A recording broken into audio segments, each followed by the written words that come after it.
Sun news போட்டோம். Sun news போடுங்க. இப்ப, ஆ, ஒவ்வொரு அதாவது குடியரசு தினம் மற்றும் சுதந்திர தினத்தின் போது ஆளுநர் தேநீர் விருதானது அளிக்கப்படும். அதில் சட்டமன்ற உறுப்பினர்கள், நாடாளுமன்ற உறுப்பினர்கள், தற்போது உள்ள அமைச்சர்கள் உள்ளிட்ட அனைவருக்கும் அழைப்பு விடுக்கப்படும்.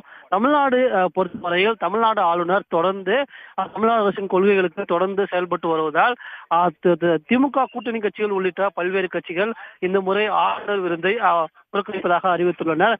சிபிஎம், சிபிஐ, விசிக உள்ளிட்ட பல்வேறு கட்சிகள் ஆளுநர் விருதை புறக்கணிப்பதாக அறிவித்துள்ளனர்.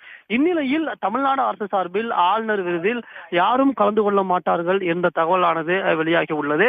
இந்த ஆளுநர் இந்த தேநீர் விருதை பொறுத்தவரையில் தமிழ்நாடு அரசு சார்பில் யாரும் கலந்து கொள்ள மாட்டார்கள் என்று தகவல் வெளியாகி உள்ளது.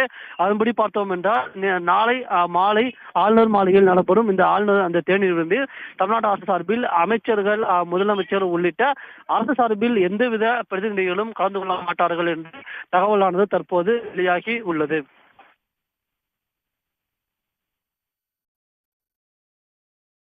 நன்றி கண்ணன்.